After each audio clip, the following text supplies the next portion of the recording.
Olá, olá, olá. Como vai você? Espero que você esteja gostando de nossa viagem pelas crônicas do Olimpo. Se está gostando, não se esqueça de se inscrever aqui no canal e deixar um comentário, tá bom? Acalme-se, acalme-se, relaxe profundamente. Feche seus olhos e sinta o aroma frio do musgo e da noite. Você está entrando na vasta e intocada floresta da Grécia Antiga. Aqui, o divino não se esconde apenas no topo do Olimpo, mas em cada folha, em cada gota d'água. Hoje à noite, seu descanso será uma jornada pelas forças que governam a natureza e a emoção. Três espíritos, três poderes ligados pela luz, pelo sangue e pelo silêncio da mata. Três crônicas que se entrelaçam na tapeçaria do mito. Primeiro, vamos à pureza prateada. Conheceremos Ártemis, a deusa virgem da caça e da lua. Ela é a flecha focada, o passo silencioso na escuridão. Ela nos ensinará a força da independência feminina e a fria disciplina de quem protege o que é selvagem. Em seguida, seremos banhados pelo calor dourado. Chegará Apolo, seu irmão gêmeo, o deus da luz, da música e da profecia. Ele é o equilíbrio, a arte que acalma a alma e o Deus que nos ensina a beleza da harmonia e da razão. E finalmente sentiremos a alma da própria floresta e dos rios. Estaremos entre as ninfas, as deusas menores, que são a essência da água, da árvore e da montanha.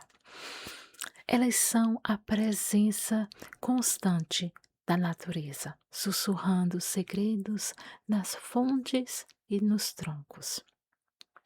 Apolo e Ártemis são a dualidade perfeita, o sol e a lua, a luz e a sombra, a música e o silêncio.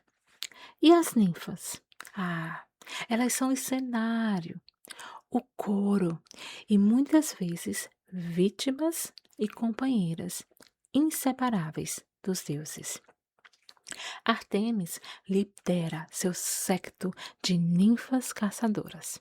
Apolo, em suas perseguições, transformou ninfas como Dáfne em um dos seus símbolos sagrados. Elas são inseparáveis. A beleza e a crueldade do mundo natural. A luz e a sombra se refletem em cada ninfa, em cada flecha e em cada acorde. Deixe que a cadência suave das histórias te leve. Não há alvos a atingir, nem há melodias a memorizar. Apenas o convite ao descanso profundo. Sua mente está segura aqui, nas fronteiras do mito. Eu serei sua guia.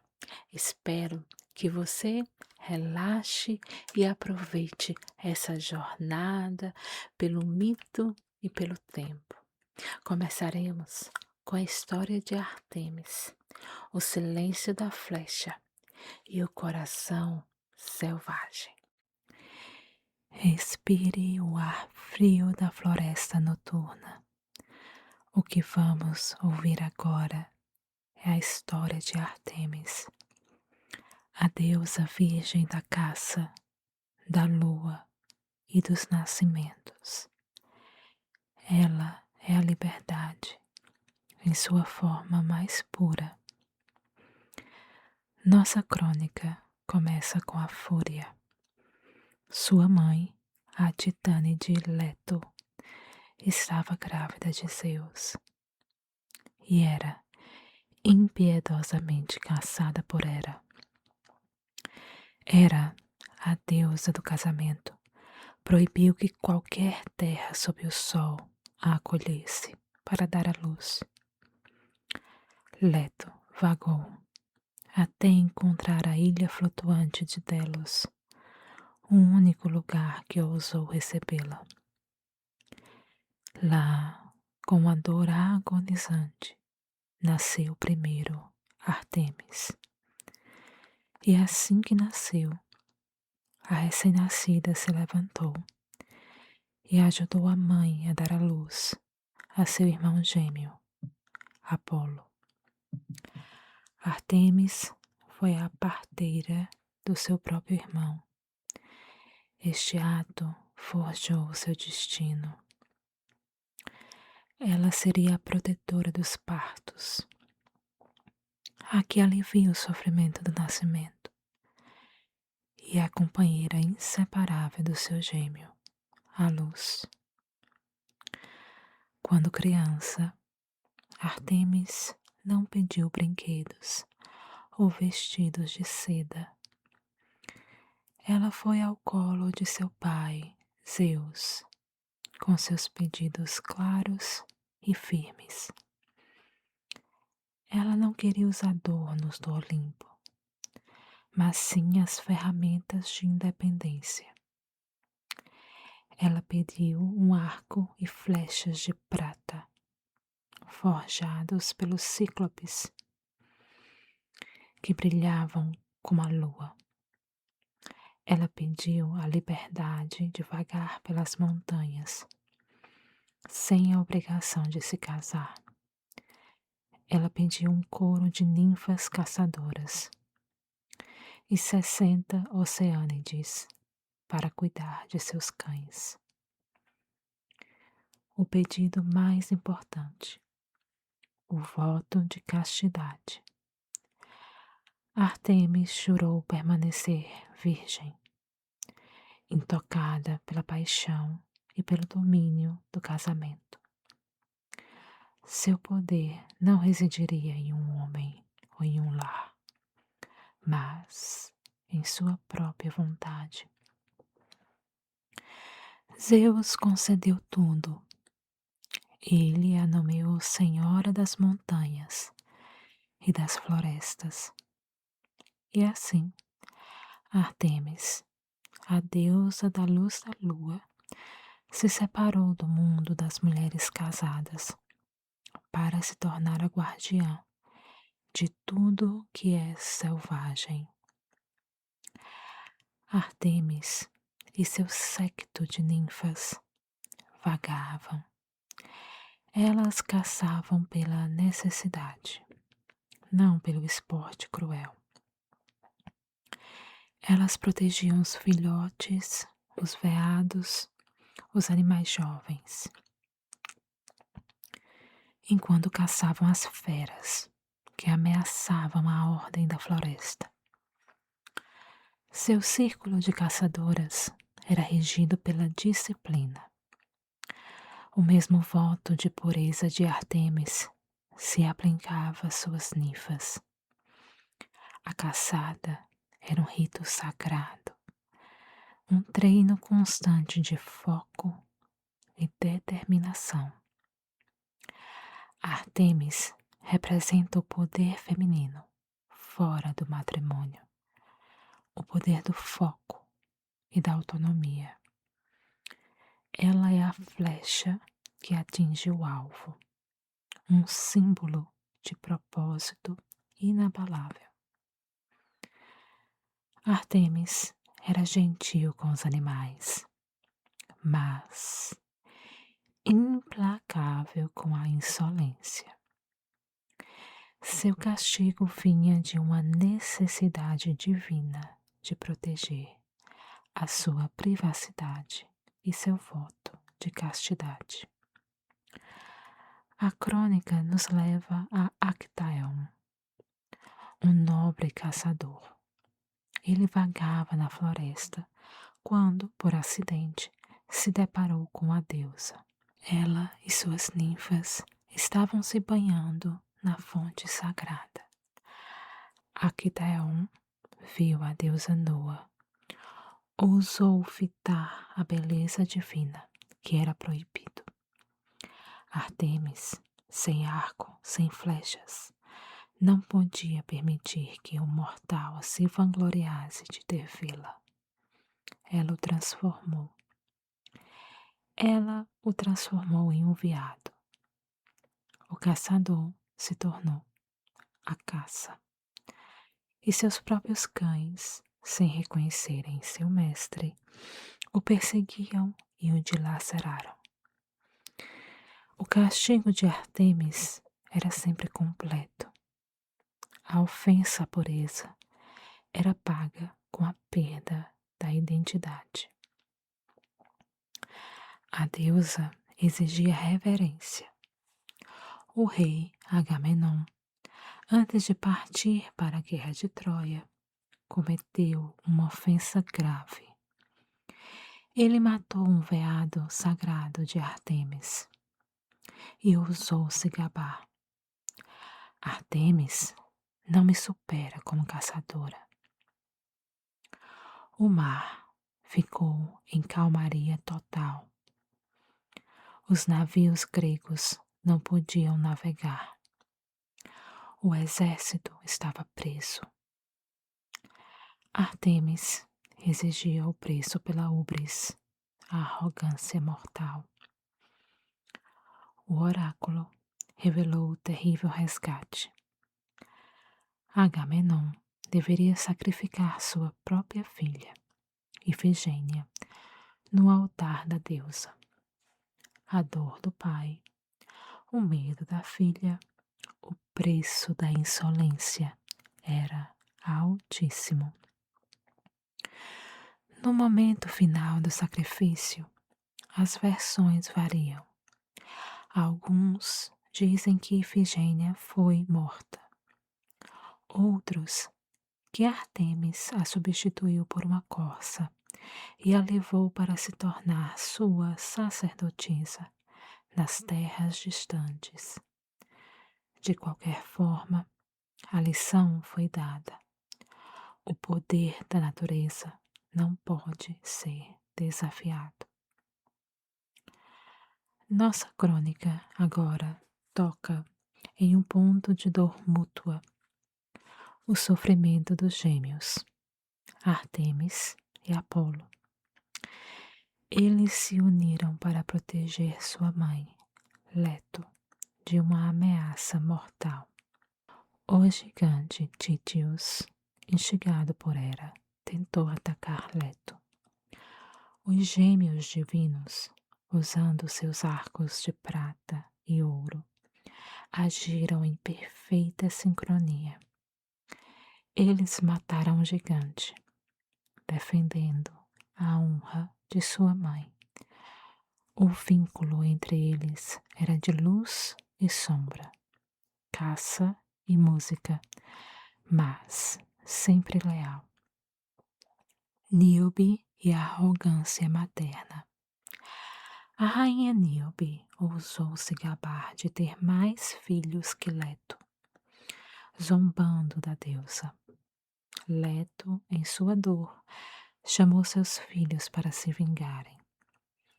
Apolo abateu os 7 filhos de Níobe e Artemis abateu as 7 filhas dela.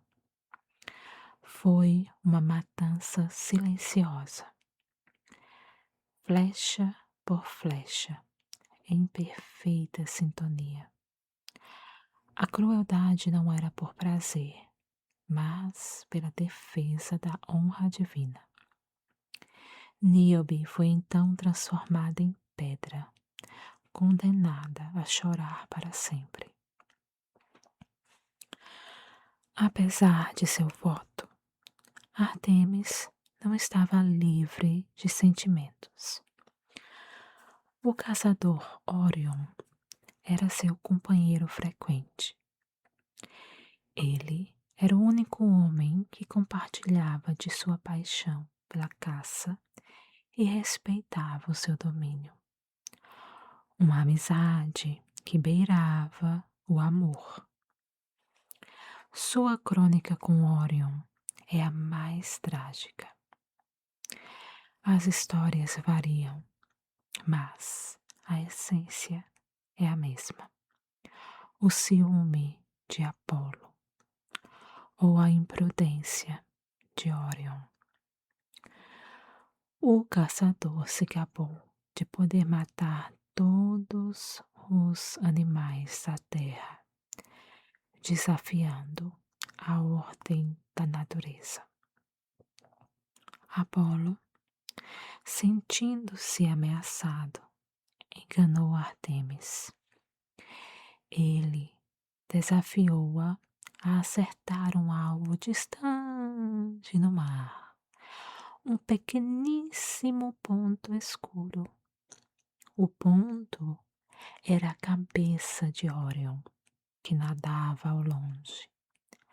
Ártemis, em sua perfeição de arqueira, acertou o alvo. O grito de dor de Ártemis foi o mais selvagem e puro do Olimpo. Ela se negou a aceitar o erro. Ela então colocou Orion no céu, transformando-o na constelação mais brilhante, para que seu companheiro nunca mais fosse esquecido. O sofrimento do luto é a única emoção que pode quebrar a disciplina da deusa. Ártemis é a Febe, a luz brilhante. Ela guia os caçadores na escuridão e os viajantes na noite. Ela é a lua, enquanto seu irmão Apolo é o sol. Juntos, eles governam a luz e o ritmo do mundo. Embora selvagem, Ártemis também era uma deusa urbana. Seu templo em Éfeso, a Artemision, era uma das 7 maravilhas do mundo antigo. Lá, sua imagem era de uma deusa mãe com múltiplos seios, representando a fertilidade da vida que ela protegia e nutria. Ela era protetora da juventude e dos ritos de passagem femininos, guiando as meninas da infância à maturidade. Ela oferecia um caminho para a mulher que desejava ser completamente independente. A crônica de Ártemis nos deixa uma lição de autonomia. Seu poder vinha da negação do amor que a aprisionaria e da negação do medo que a faria recuar. Ela é a flecha voando na escuridão, fria, focada e sempre atingindo seu alvo. Ela é a força da intenção pura. Deixe que a luz mais suave e quente o envolva. Estamos invocando a presença do Deus mais belo, o mais luminoso dos olimpianos. A crônica de Apolo, o Deus da música, da profecia, da cura e do sol. A história de Apolo está entrelaçada com sua irmã gêmea Ártemis. Ele é o filho dileto de Zeus, nascido na ilha flutuante de Delos, após a longa e angustiante perseguição de Hera. Ele é a luz que segue a caçadora. Apolo cresceu em 4 dias, alimentado por néctar e ambrosia. Sua primeira ação ao atingir a idade adulta divina foi pegar seu arco, não de prata como sua irmã, mas o arco de ouro. Sua flecha não trazia a caça, mas a punição. Ele é o Phibos Apolo, aquele que brilha. Sua presença dissipa a escuridão e a ignorância. Ele é o Deus que traz a ordem e a beleza à vida. O primeiro grande feito de Apolo não foi artístico, mas heróico. Ele viajou para o Monte Parnaso, o local do oráculo, mas encontrou-o guardado pela terrível serpente Python, uma criatura do caos, nascida da lama após o dilúvio. Com a chuva de suas flechas douradas, Apolo matou o Python, purificando o local. Este ato estabeleceu seu domínio sobre a profecia no mundo grego. O Templo de Delfos se tornou o centro do mundo grego, onde a Pítia, a sacerdotisa, falava em nome de Apolo. Ela se tornou a voz dele e ele se tornou a voz do destino, o intérprete da vontade de Zeus. As palavras do oráculo eram muitas vezes ambíguas, pois a verdade absoluta é rara e perigosa. Embora poderoso, Apolo também era o deus da harmonia. Ele era o mestre das musas, o líder do coro divino. Sua arte veio de uma troca curiosa. Seu meio-irmão, o jovem e astuto Hermes, roubou o gado de Apolo. Para se redimir, Hermes presenteou Apolo com um instrumento que acabara de inventar, a lira, feita com o casco de tartaruga e com as cordas feitas dos tendões dos bois. Apolo tocou a lira e o som encheu o Olimpo de uma beleza que nenhum instrumento havia alcançado. O roubo foi perdoado. A música se tornou a grande paixão de Apolo. Ele é a melodia que acalma o caos. Seus hinos celebram a ordem, a lei e a beleza, onde a fúria e a desordem reinam. O canto de Apolo traz a calma e a civilização. Ele é o oposto do frenesi. Ele é o equilíbrio. A beleza de Apolo era inegável, mas a sua sorte no amor era nula.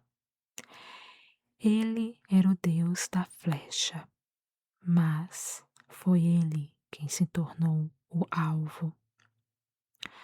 O deus do amor, Eros, feriu com uma flecha de ouro que causava amor insano e feriu a ninfa Dáfne com uma flecha de chumbo que causava repulsa. Apolo perseguiu Dáfne com uma paixão avassaladora. Ele, o deus da razão e da luz, foi dominado pelo desejo cego. Dáfne, exausta, implorou a seu pai, o deus rio Peneu, que a salvasse. E ele a transformou. No momento em que Apolo a alcançou, sua pele se tornou casca e seus braços se tornaram galhos. Dáfne se tornou a árvore do louro. Apolo, em desespero, abraçou o tronco. Ele jurou: se não podes ser minha esposa, serás minha árvore sagrada. Desde então, as folhas de louro coroam os vencedores e os profetas. Apolo transformou sua perda em honra. O coração de Apolo foi ferido novamente pelo luto. Ele amava o belo jovem Jacinto, a quem ensinava o disco e o esporte. Eles passavam seus dias juntos, no ápice da alegria. O ciúme, no entanto, é a sombra que segue a luz. Zéfiro, o vento do oeste, também amava Jacinto. Em um momento do jogo, Zéfiro desviou o disco de Apolo. O disco atingiu a cabeça de Jacinto. O sangue escorreu pela terra. Apolo, o deus da cura, não podia curar a si mesmo. Ele não podia trazer de volta a vida que lhe havia acidentalmente tirado. Ele se tornou o Deus que causa e alivia a dor. Do sangue de Jacinto, Apolo fez nascer uma flor. O jacinto, com suas pétalas tingidas de vermelho e roxo, Apolo transformou a memória da morte em beleza perpétua. Apolo, em sua fúria, cometeu um ato impensado. Zeus havia fulminado o filho de Apolo, Asclépio, o deus da medicina, por ter ousado ressuscitar um mortal. Em vingança, Apolo matou os ciclopes, os artífices dos raios de Zeus. Zeus, irado, mas sem querer destruir seu filho, o condenou. Apolo teve que passar um ano entre os mortais, servindo ao rei Admeto. O deus da luz se tornou um pastor. Este ano de servidão o ensinou a humildade. Ele encontrou o consolo da vida simples, tocando sua lira para os rebanhos. A experiência o tornou mais compassivo e mais próximo dos sofrimentos da humanidade. Apolo é o deus dos contrários. Ele é a luz que cura e a luz que mata. Suas flechas douradas podem trazer a peste e a morte súbita, ou podem trazer o alívio e a saúde. Na guerra de Troia, Apolo estava ao lado dos troianos. Ele desceu do Olimpo em sua fúria e, com um som terrível de seu arco, atirou as flechas douradas no acampamento grego, causando a peste que dizimou o exército. Mas ele também é o pai de Asclépio, o maior curandeiro. Apolo treinou seu filho para ser o patrono da medicina, ensinando-lhe o uso de ervas e o toque que restaura a vida. Ele nos lembra que a ciência e a cura vêm do conhecimento iluminado.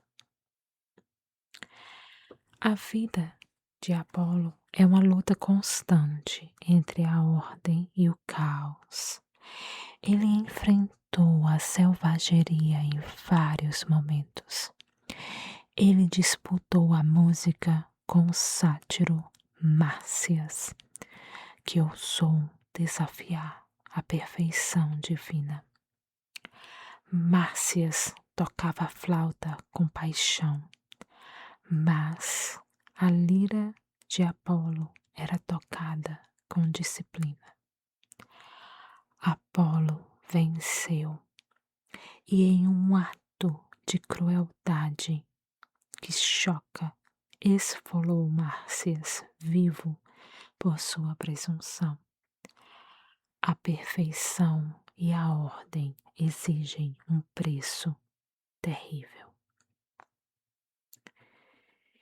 Ele é o patrono da civilização, o Deus que ensinou aos homens a lei, a justiça e as artes.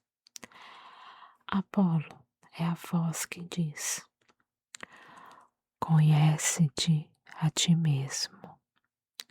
A inscrição máxima em seu templo em Delfos. Ele é a introspecção. Nossa crônica se encerra com a permanência de Apolo. Ele é o Deus solar, a personificação da luz diária. Ele guia a carruagem do sol pelo céu, trazendo o dia e a vida. Ele nos ensina que a beleza deve ser temperada pela disciplina e que o sofrimento, mesmo o divino, pode ser transformado em arte e memória duradoura. O esplendor de Apolo é a busca humana pela excelência em todas as artes, pela verdade na profecia e pela harmonia em todas as coisas. Deixe que a luz dourada de Apolo te guie ao descanso, que sua noite seja repleta de beleza e calma. Durma, durma, durma. O sol se põe, mas a sua luz se torna a verdade que te espera ao amanhecer. Boa noite e bons sonhos. Feche os olhos e sinta-se levado. Estamos entrando no mundo que existe entre o visível e o invisível, no âmago da Grécia Antiga, onde cada riacho, cada árvore, cada montanha tem uma alma.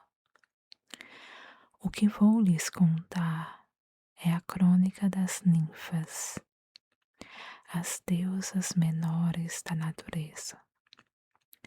Elas não têm o poder do raio ou o cetro do Olimpo, mas têm a eternidade suave do tempo. Elas são as vozes ocultas da terra.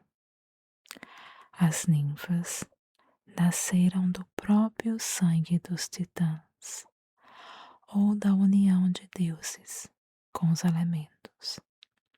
Elas não são imortais, como Zeus ou Hera. Elas estão ligadas à sua casa. Se o carvalho morre, a náiade morre. Elas são a personificação do efêmero, a beleza transitória da natureza. Começamos pelo mais essencial, as ninfas de água doce, as náiades. Elas são as donas das fontes e dos riachos, dos poços e dos lagos. Elas são o murmúrio constante da vida. Imagine uma náiade de cabelos úmidos e pele que reflete a lua. Ela preside sobre a pureza, mas também a cura. As náiades eram reverenciadas como curandeiras. Suas águas tinham o poder de lavar a doença e restaurar a vitalidade. Nem todas as náiades encontraram a felicidade.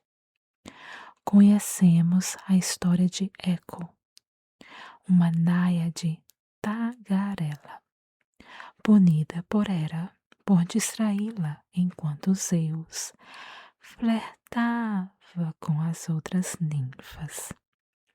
Hera tirou-lhe a voz, deixando-a capaz de apenas repetir a última palavra de qualquer um. Eco se apaixonou pelo belo Narciso, que a rejeitou. Consumida pela dor, ela se desfez, restando apenas a sua voz, um eco vazio, uma lembrança suave de que a natureza pode ser frágil e melancólica. Os heróis também caíram sob o encanto das náiades. O jovem Ilas, companheiro de Hércules na nau Argo, foi buscar água em uma fonte. As náiades o viram e se apaixonaram por sua beleza. Elas o puxaram para as profundezas. O mundo perdeu, mas ele ganhou a eterna paz sob as águas. Elevemos nosso olhar agora para as filhas do Titã Oceano, as Oceânides. Eram 3.000, cada uma representando uma faceta do mar, dos rios, das nuvens. Elas são as ninfas do grande rio que circunda o mundo, o oceano. Elas representam a totalidade das águas, filhas mais antigas, com laços com os titãs. Elas trazem presentes dos mares e a sabedoria profunda. Uma delas, a astuta Metis, foi a primeira esposa de Zeus e a mãe de Atena. O lado mais selvagem e sábio da natureza. A essência do pensamento estratégico. Ela era uma oceânide antes de se tornar uma deusa da mente. Deixemos a umidade das fontes para subir as encostas rochosas. Aqui encontraremos as Oréades, as ninfas das montanhas, dos vales e das grutas. Elas são as mais selvagens e isoladas. Cada pico tinha uma guardiã. Elas são as caçadoras companheiras de Ártemis. São firmes, silenciosas e conhecem todo o segredo das cavernas. As Oréades, como todas as ninfas, eram objeto de desejo. Zeus as cobiçava. Seu pai, o titã Cronos, para evitar ser descoberto, transformou-se num cavalo para se unir a uma Oréade. Desta união nasceu Quirion, o centauro sábio.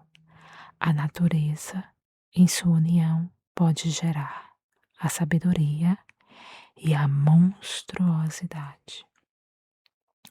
Elas são o isolamento sagrado, o silêncio que se encontra no topo do mundo, longe dos homens e de seus conflitos. Elas são a força silenciosa da rocha.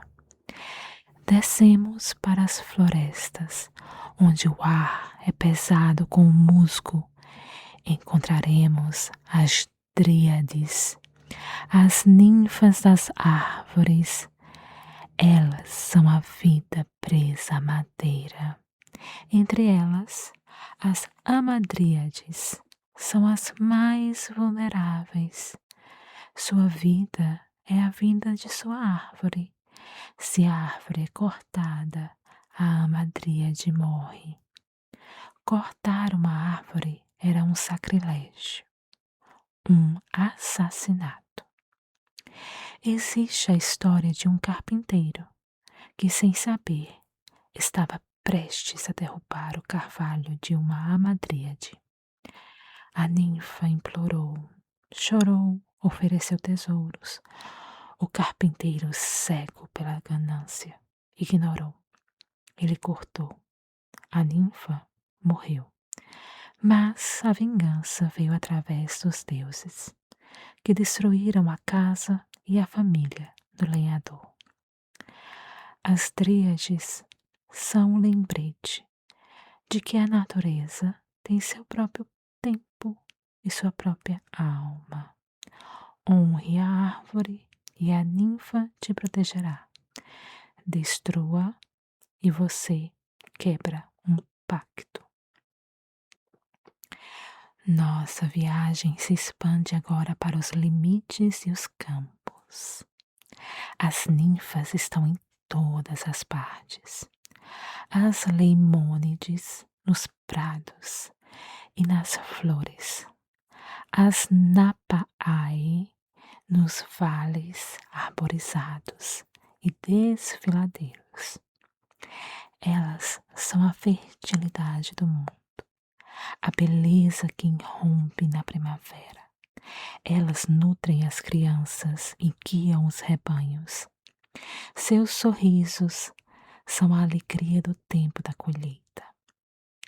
A náiade dos céus. Algumas ninfas acenderam as estrelas. As Pleiades, 7 ninfas, filhas de Atlas eram companheiras de Ártemis.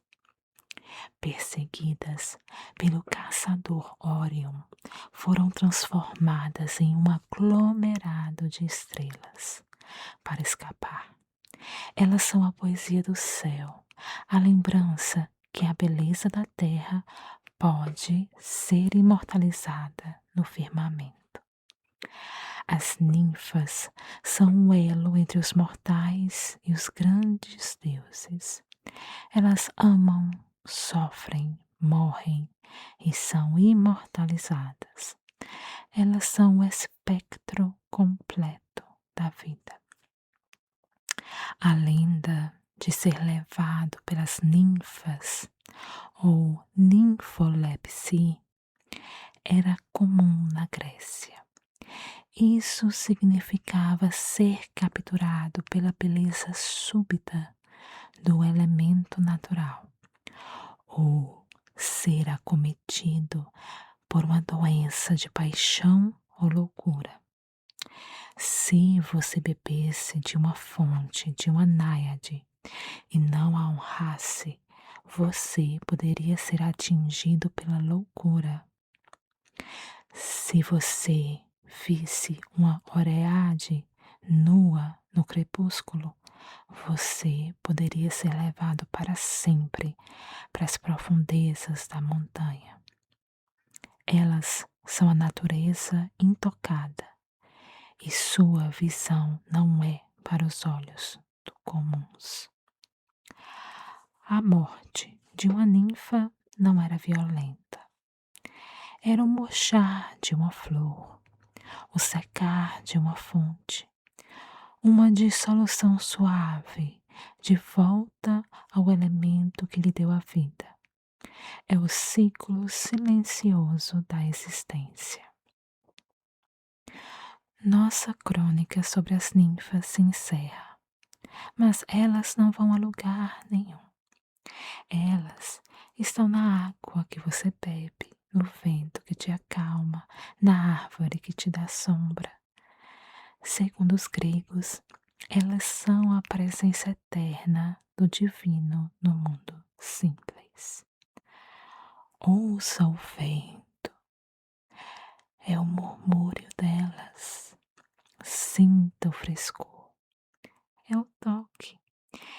Deixe que a calma da natureza personificada nesses personagens suaves te envolva completamente em perfeita harmonia com a natureza e seus elementos.